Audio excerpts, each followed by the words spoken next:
sure you guys listen to that over and over and over again. A big part of leading and growing in business is being able to recruit top talent. And not only being able to recruit them, but to continuously recruit them. I'd say one of the mistakes that I see many managers, leaders, entrepreneurs make is that they recruit someone one time. And one of the things you'll have to get used to doing as you're growing in business is to continue to recruit the people that you've hired. It's just like, in a marriage or, you're dating, right? You have to continue to date that person regardless. And it can become difficult to do because you're like, okay, you're here. Let's get down to business, right?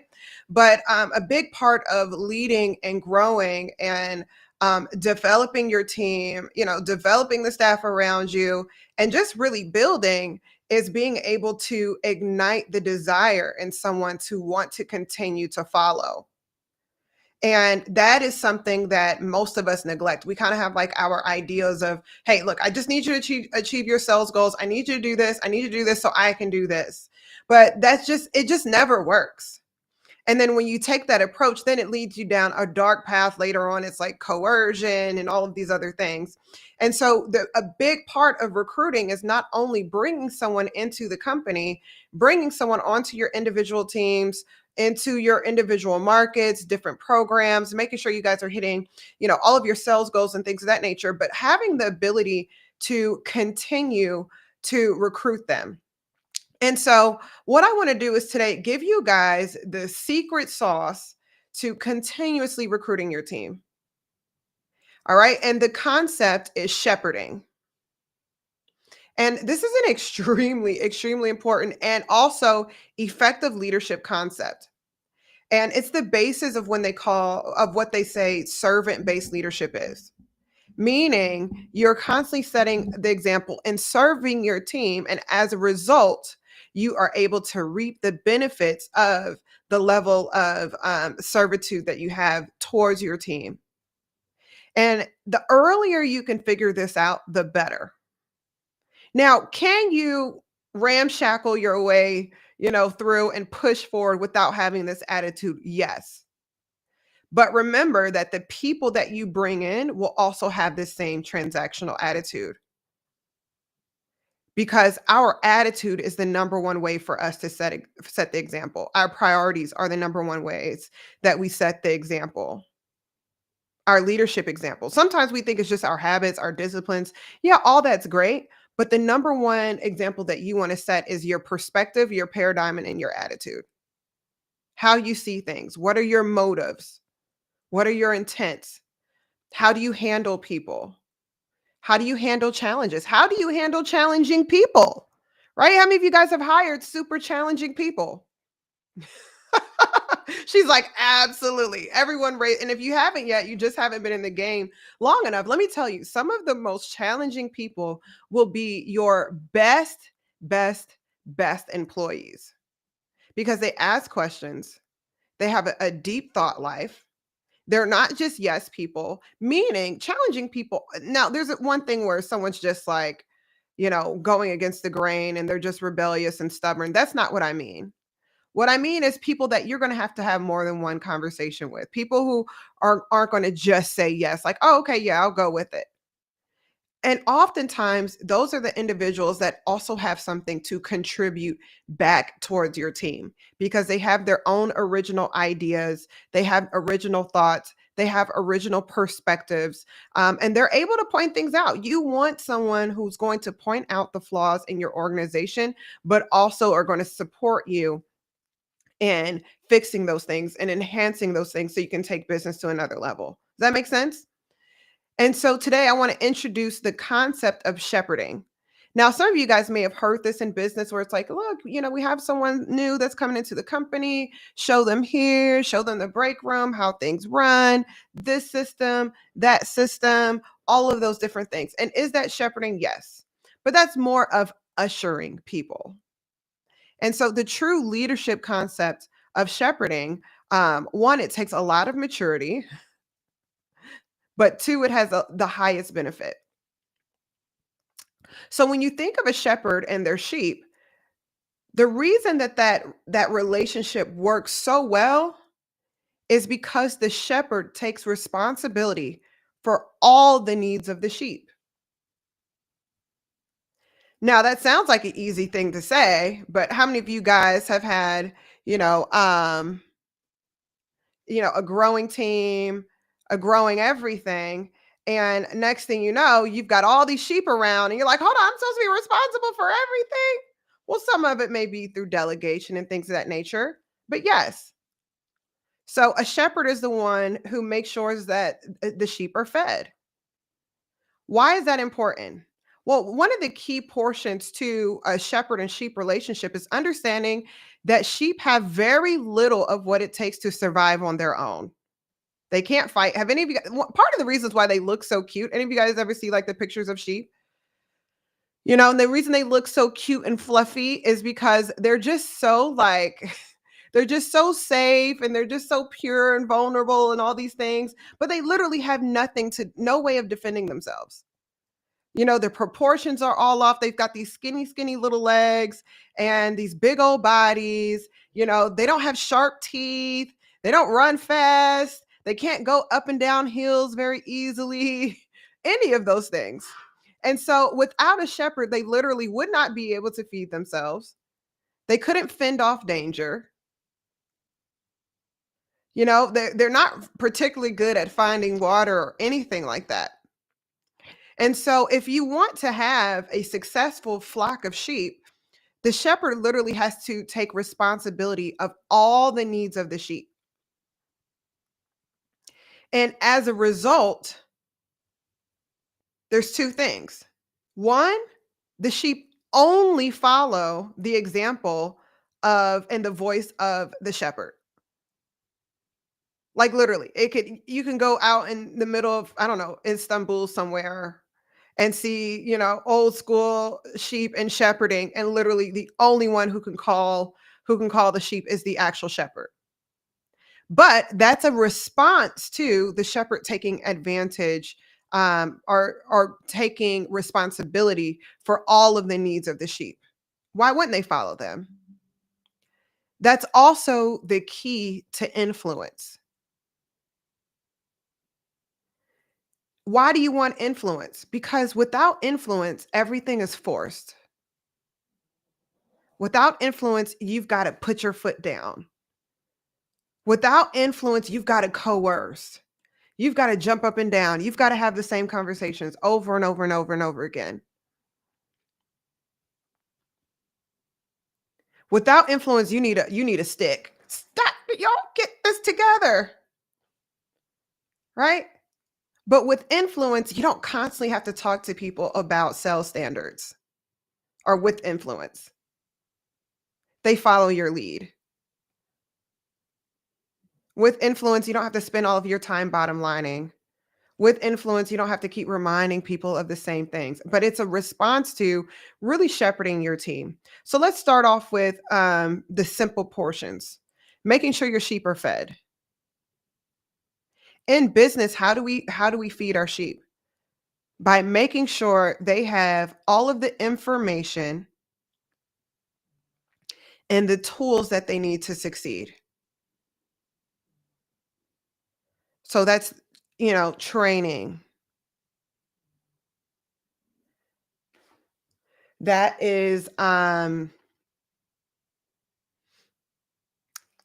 providing materials. I remember one time I was working with a client.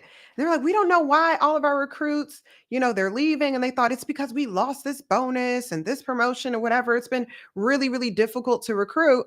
And so I just heard so much complaining for so long that I said, look, I want you to give me the phone number to every single person who's left this organization over the past 8 weeks.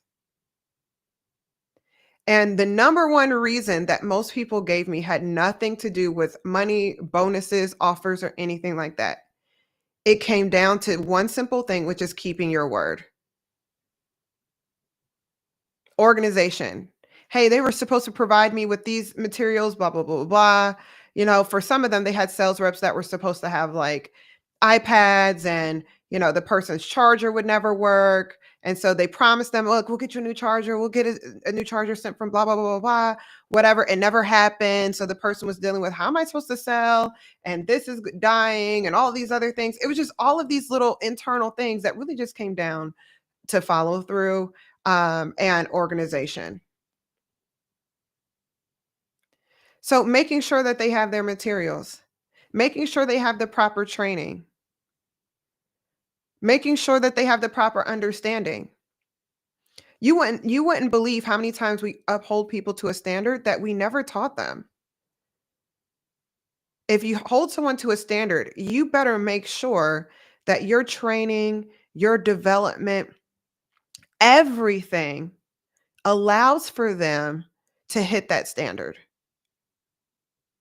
Otherwise, you're setting them up for failure. That's why I always urge you all to front load your training, front load your development. Someone's first 8 weeks, 8 to 12 weeks in your company or on your individual teams should be extremely busy with you. They should by the end of 8 to 12 weeks, they should be sick of your face because you've provided them with so much training, support, and development. Because those first 12 weeks really set the standard of their expectation and what they expect from the company, but it also sets like an atmosphere. It sets a precedence of what type of organization this is. It's just like you ever go to a restaurant and you kind of get a feel of what the vibes are going to be from like the first, 2 minutes from the hostess to when your server first comes. And you know that feeling when you sit down and it takes your server forever to come to your table? Doesn't it feel like you're just like, "Ah, here we go." If it takes the server a long time to come to the table, what do you also expect to go wrong? You already know the food's gonna be a little off, or even worse for me, it's gonna be cold. The order's probably gonna be wrong. Why? Because you can tell that there's a lack of attentiveness, within that organization. And so when there's a lack of attentiveness is one thing, it's going to be a lack of attentiveness to other things. And so you really want to front load the first 12 weeks. So we're talking about systems training, sales training, day-to-day expectations, professional training, leadership training. Because when I first start with someone, I'm feeding them not based on exactly where they are now, but I'm feeding them based on exactly where I want them to go. For instance, why do people have sheep? What is the purpose of having sheep?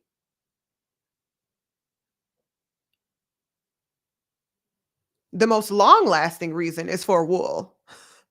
So, for all those wool sweaters and yarn and the wool inside of your coats, now it's really, really cold in Atlanta. So, I'm really appreciating this wool line coat that I have from Gap because I'm like, whoo, sheep, I get it. You keep us warm, warm. This is not polyester. Okay. You got some nice wool lining and something. You are warm. You are good to go. I have leggings that have wool on the inside of them. I'm like, oh, I can do snow now. So the purpose of it is because you want them to put out wool. And so you feed the sheep based upon the quality of the wool you want them to put out. You don't want it to be all stringy and look like they have some sort of skin disease. No, you've got to make sure they get plenty of grass, plenty of water, all of those things, because I'm expecting for this sheep to get to a certain place. And so I'm feeding them based upon where I'm looking for this relationship to go. So that's another thing. When you have sheep and you hire someone, think about that person's place within your business, within your organization, within your teams long term. How far can this relationship go? This may be someone that works underneath you right now, but are they going to end up being your right hand person? Are they going to be the person that, allows your business to expand, into a different location? Are they going to run multiple locations? And it always feels when you hire someone really far off, but when you look back, it never is. Time passes by quickly, and all of you guys are closer to your next promotion than what you think you are. And so you start people with that expectation so that way you don't have to do the same work 2 and 3 and 4 times over again. You start them off on the path that you want them to go towards. So that's the first thing is you have to feed them. The other side to it is remember, we also provide them with shelter and protection. What does that look like in business? What does that look like in sales? That comes down to systems and strategy. How many people have you guys seen that fell by the wayside because they couldn't follow a system?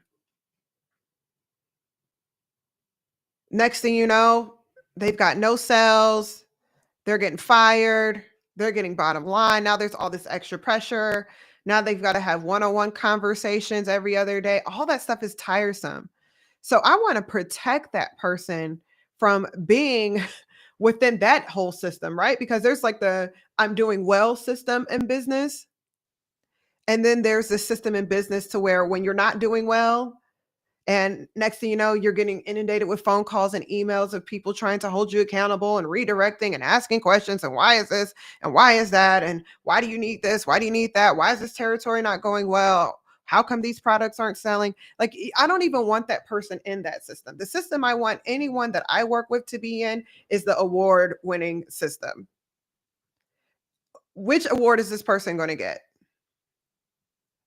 I want them to be in like the bonus negotiation system.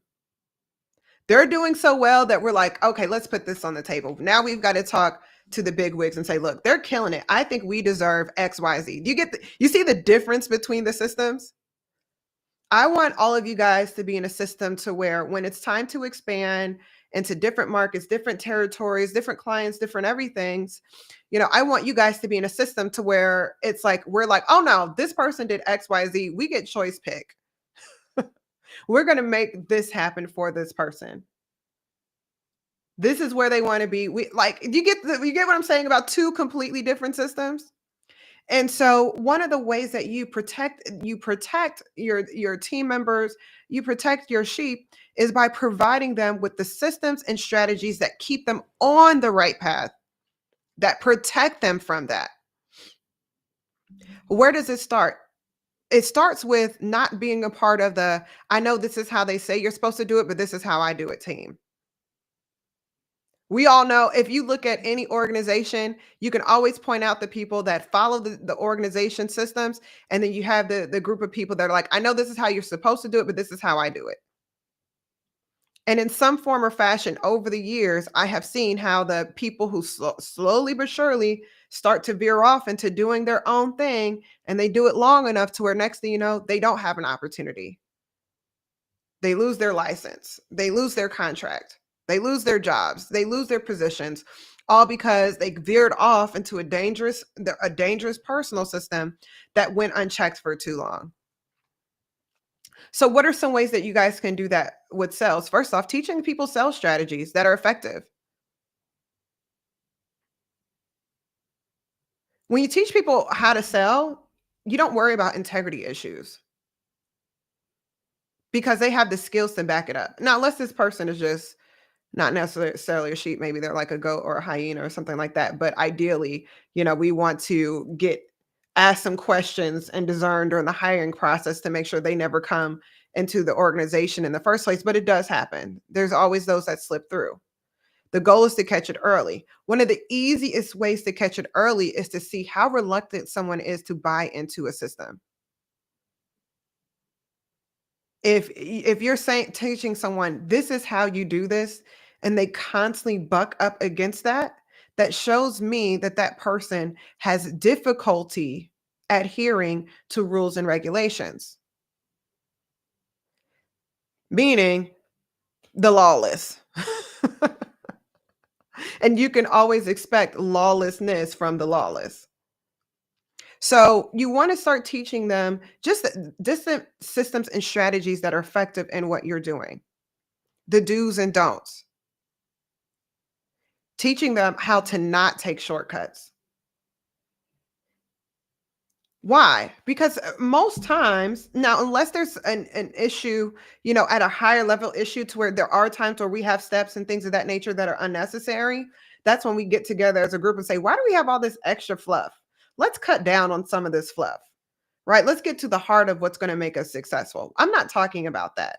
I'm talking about we already have a system that works. We already have, sales structures that work, business structures that work. And then people try to take loopholes and side streets and all that stuff from there.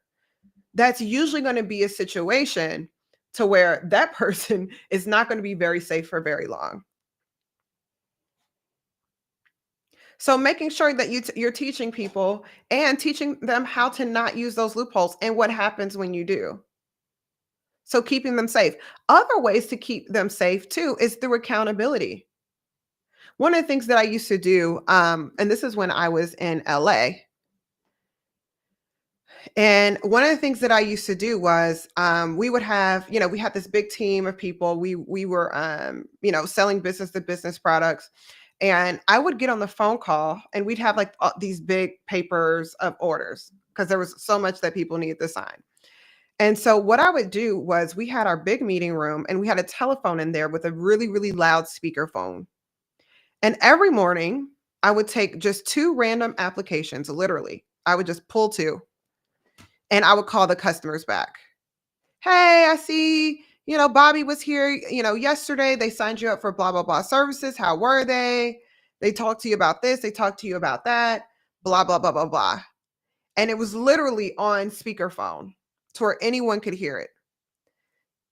How many issues do you think we had with people, being keeping customers in the gray with that? Because in the back of their mind, they're like, what if she pulls mine tomorrow, right? And so it's just little areas of accountability to where you want to make sure that people know, hey, not only is it that we're going to provide, all the training or whatever, but this is also going to be a place where there will be checks and balances. Just to make sure if the thought even crosses your mind, you'll have something else to say, oh no, nah, probably not a good idea. Let's do this. Let's do this the easy way, which is always the right way. All right. The hard way is always comes in the form of a shortcut. You just don't realize it's the hard way until the back end. So just providing them with safety. Other ways that you can do that is providing them with emotional safety, setting them up with the proper expectations. What's the true expectation to see success in what you're doing? What is it really going to take? At what intensity level is it going to take? Imagine sending someone who's never worked out a day in their life into like boot camp with like The Rock, John Cena, and I don't know, Patrick Mahomes, and like all of these like A star athletes, right? And they go in there and they haven't worked out a day in their lives. That is not a safe environment for that person without providing them with the proper expectation. And then we'll be like, why did you quit? Because you never told me what it was going to take. And you didn't. And because when you tell me what it's going to take, I can mentally prepare myself. Like, hey, the first day of training is going to be really, really, really challenging for this reason. Because we know that if we make it more challenging on the front end, you're going to produce higher on the back end sooner. So what would take other people weeks or months to pick up on this, it's going to take you days and maybe a week or so, or however long that would be.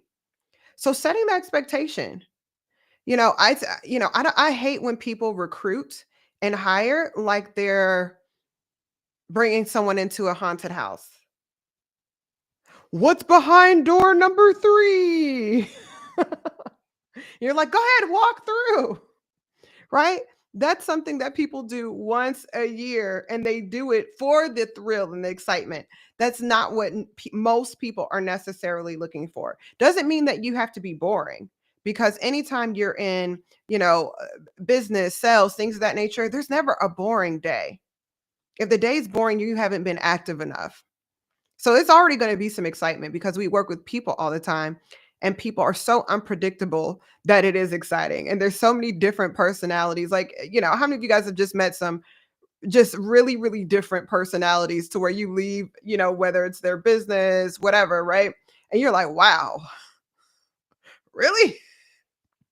I remember one time, two of my employees came back and they're like, yo, we signed up this dude. They said, as soon as we approached him, he was like, he looked at them and said, God told me that he was going to send me two young men that I could teach about the importance of exercise and good nutrition. And then he's like, the guy started doing like a push-up contest with these guys and all this other stuff. Just strange, right? That wasn't a boring day at work. They end up closing the deal, all this stuff. But like, when you're really out there and you're really on your grind, you're getting new sales, you're following up with leads or whatever, you're meeting these people. So you're going to get enough excitement. They're going to get enough excitement anyway. But we don't need to be the ones providing the excitement. Let's let our clients and our customers provide them with that. We want to be like this place where we come together and we laugh about it, and we're like that oasis. And then they come back, to the oasis to get calmed down after working with customers and dealing with, insane Susan or whomever on the other side, right? So that's one of the ways that you can provide that safety as well, is giving them the expectations, training expectations, sales expectations. What are the mental expectations, right? Hey, guess what? There's going to be a day where all of your sales are going to come at the very end of the day. How many of you guys have had those days? Or weeks? Hey, there's going to be weeks where it seems like nothing, nothing, nothing, nothing, nothing, nothing, nothing, and then boom. And what you're being tested in is your ability to stay calm and to stay focused when all of your sales are on the back end of everything that you're doing. Are you still going to have the same level of excitement? Are you still going to believe in yourself? Are you still going to follow the system? Are you still going to have a great attitude? Because we can't really control the output, but we can only control the input. And sometimes we do the input, and the output is at the very end. And then sometimes we do the input and it's at the very beginning. And I would love for that to always be the case, but that's less frequent than the middle and the end. Part of that safety is providing people with real life case studies and scenarios of what they can expect. It's the same thing in business. As you guys are growing, as you guys are opening your companies, as you guys are doing all of these different things, right? Opening, new markets or whatever. I would love to tell you that every single one of you guys, you're going to start off with a bang on your first day. But you probably won't. You'll probably do enough in the beginning, and then, like the whole ball getting bigger and bigger and bigger, and it just rolls and rolls and rolls. You'll probably snowball over time, right? And as you get your bearings, that's more realistic. And what I'll do is give you the expectations of the mentality that you need to have, the systems that you need to have in place, so that way it isn't a slow roll. Does that make sense? Like, we're going to roll this thing, but hopefully we're going to roll it downhill where you get some momentum pretty quickly towards the end, right? And quite frankly, let's be honest. Most of us, when we're a novice at something, we're not in a place where we can handle a fast roll anyway. Most of the people that you're hiring, if they really think about it, they're not in a place where they can handle, 100 customers saying yes every day.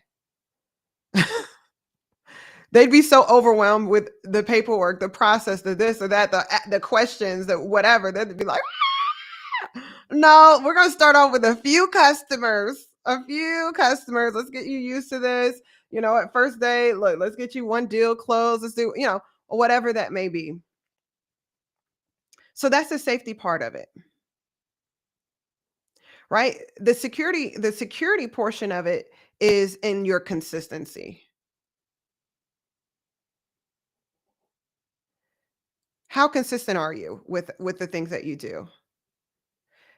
That is one of the hardest parts about leadership is consistency, especially when you're the leader. And when you're the leader, people do expect for you to be everything to them, but they don't necessarily have any responsibility to being anything to you. The goal is through your example that they meet you there. And that's normally what happens. But in the beginning phases, they're all just watching. They're watching. They're watching to see if they should buy in. And guess what? Until someone's bought in, there's usually very little consistency. But the reason that they're watching is they want to see if you're like the others. Most companies recruit to hire the person, but feel very little need to follow through on the promises that they made to that person during the hiring process. Look, just come in here and do what I need you to do. And they want to see if you're going to be like the others, if you're going to be a hypocrite.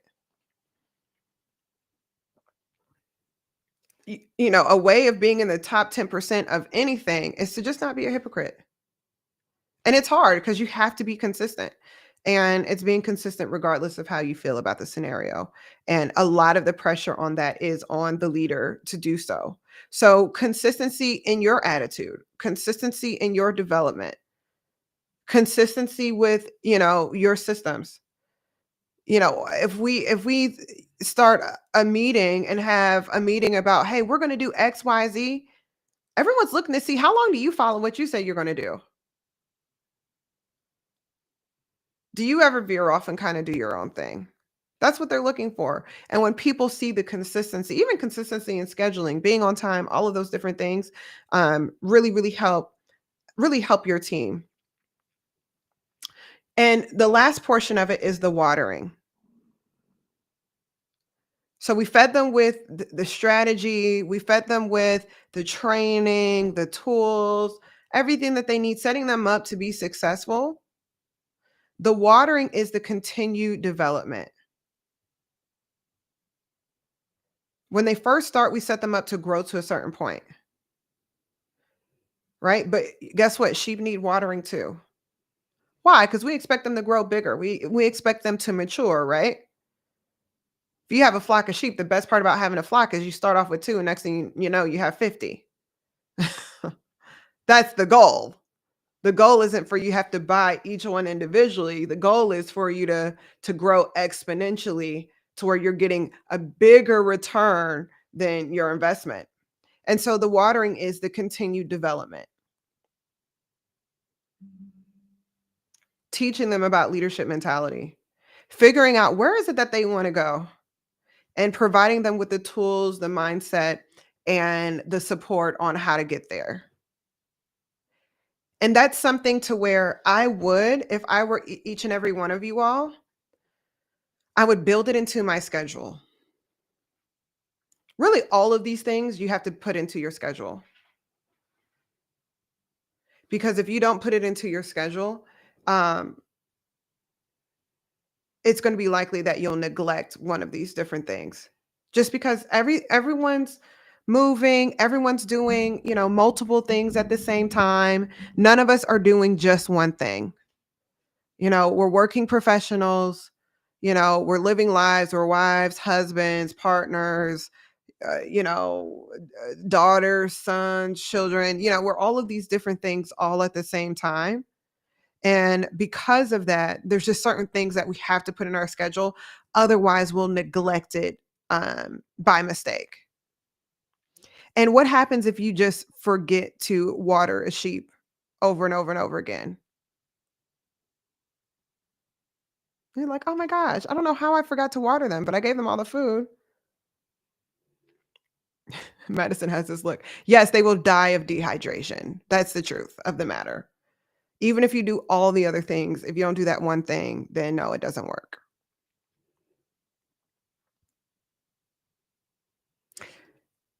Same thing for feeding. Same thing for safety and security, right? If you don't put them within that gate, within that sheepfold, then wolf might come and eat them. you know. Sorry, you're not having lamb chops today.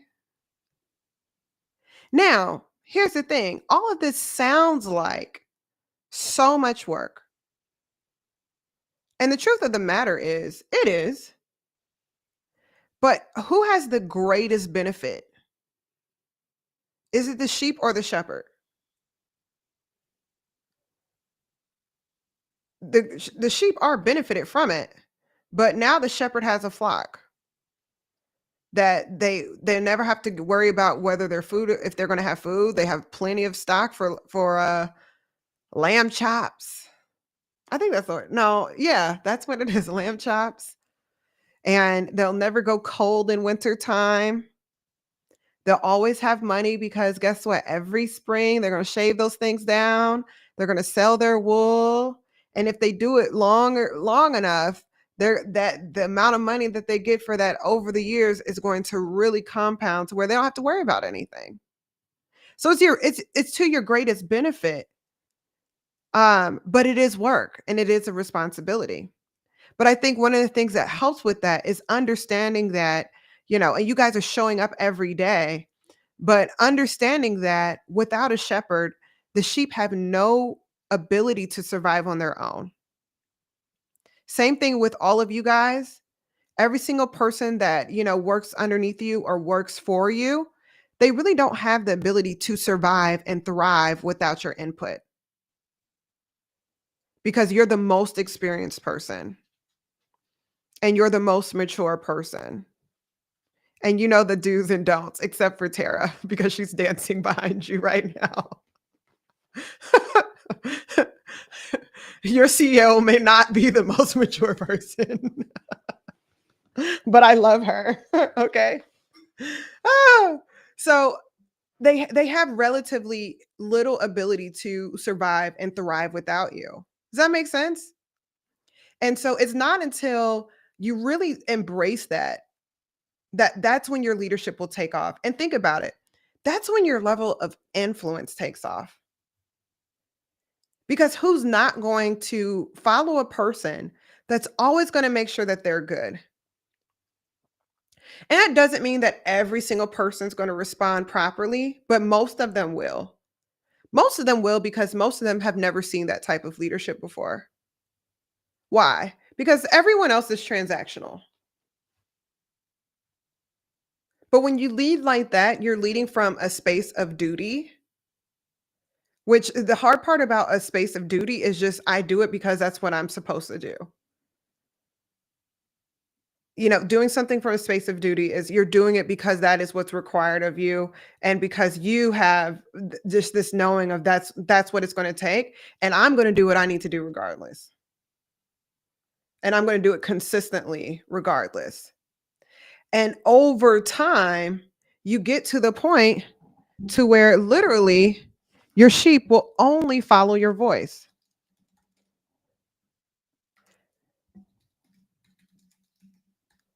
So I wanted to show you guys this. This is so incredible. Hold on one second. Let me make sure that I do this properly. Share. Hold on.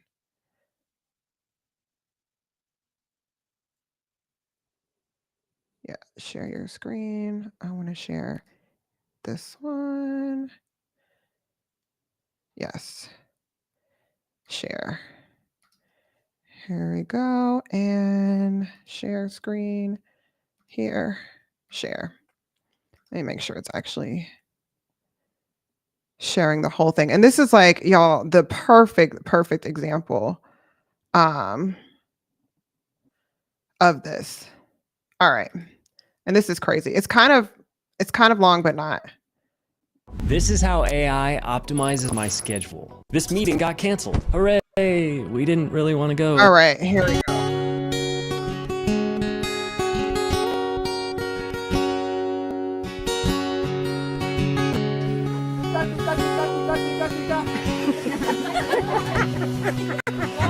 One more time.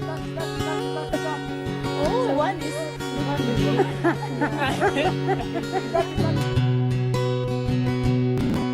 That's weird, okay?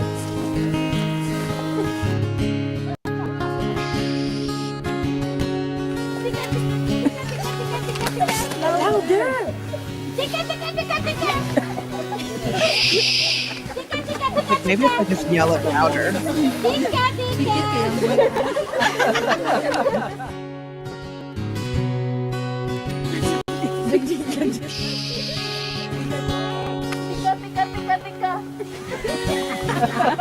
Okay, so now they go here.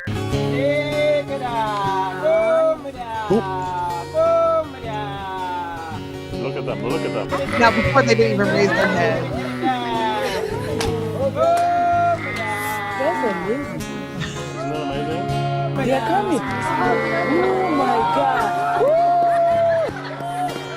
Oh my God. I can't believe it. Oh my God. It's so high surprise. Oh my God. This is the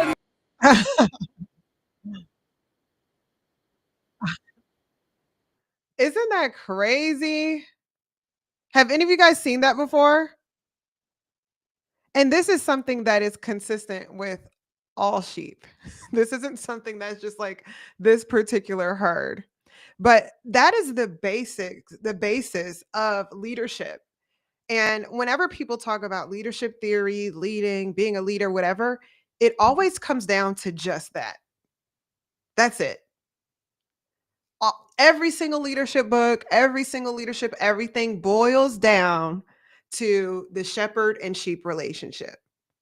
The rest of it is just creating more details and everything beyond that. And there are more nuances to it.